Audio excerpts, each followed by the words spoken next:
Hi everyone, my name is Banu and welcome back to Space Everyday. This is the part 2 about the SLS rocket. In the part 1, we learned about the stats of the rocket and about the Orion capsule. Today, we are going to learn about the flight plan of the Artemis 1 and a few more things. So let's get started.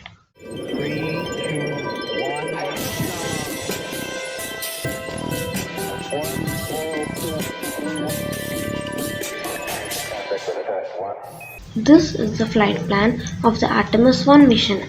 The SLS will launch, then the SRBs will jettison, followed by the LAS or launch abort system, after which the core stage will separate. Then the upper stage will perform the TLI or Trans-Lunar Injection burn, which will put the spacecraft on a trajectory to the moon.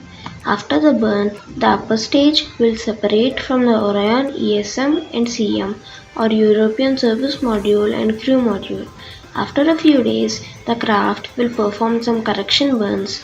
Then, once it reaches the moon, it will perform a retrograde burn to slow down and be captured into an orbit of the moon. After a few days, checks and adjustments, the spacecraft will perform another burn which will put the craft out of the moon's SOI or sphere of influence. After some adjustment burns, it will put itself on a trajectory to reach the Earth's atmosphere. Once it reaches the Earth, the service module will separate and then the Orion capsule will point its heat shield toward the atmosphere so that it can survive the extreme temperatures which it will experience when it re-enters the Earth's atmosphere. It's time to head home. The upper stage of the rocket triggers separation. Orion's jets fire to turn it into the proper position to re-enter Earth's atmosphere. No matter what happens now, we're coming in. 75 miles above Earth, the spacecraft enters the atmosphere. Things happen quickly. We're now traveling more than 20,000 miles per hour. Air particles pushed out of the way heat up. An envelope of hot plasma surrounds the vehicle as it plummets towards Earth. The plasma reaches temperatures of 4,000 degrees Fahrenheit, almost twice as hot as molten lava. This may be the most dangerous part of the flight. Mission Control is monitoring all the data from the spacecraft, and then we lose communication again. No data can penetrate the plasma. Orion is on its own. Orion is inside a fireball. Onboard systems ignite jets to keep the ship pointed correctly, so the specially constructed heat shield takes the full brunt of the inferno. This is the largest heat shield of its kind ever made. Orion's computers command the spacecraft to bank like an airplane, keeping a precise path to the landing site.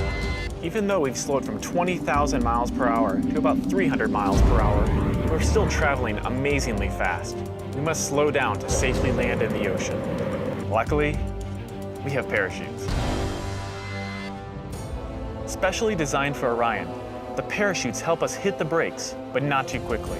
One day people will be aboard, so deceleration must happen in stages to keep things comfortable for the crew. The forward bay cover jettisons.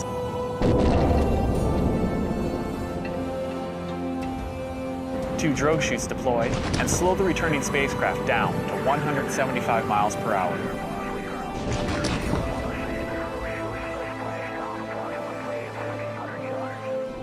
Then, the three main parachutes open.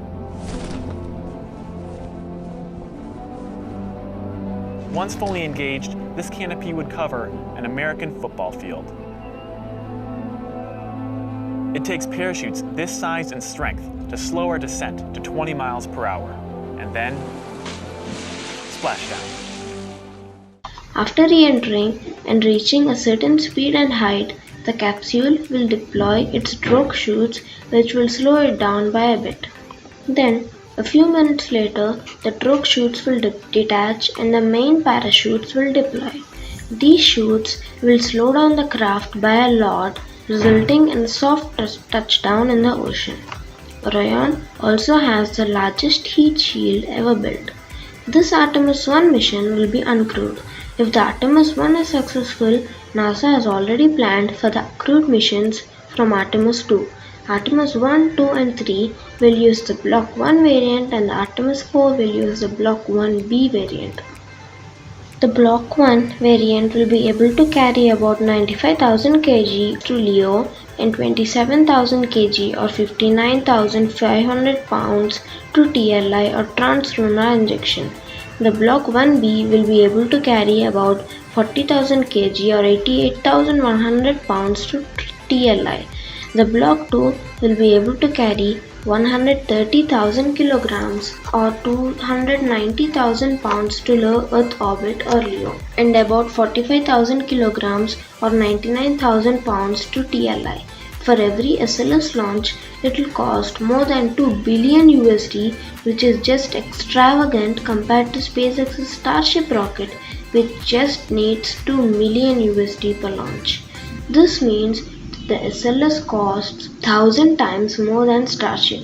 But remember that the cost of Starship as well as the SLS may change because they are still in development. That is it for today. Please join my Discord, which is linked down below, and please like, share and subscribe for more. Thank you.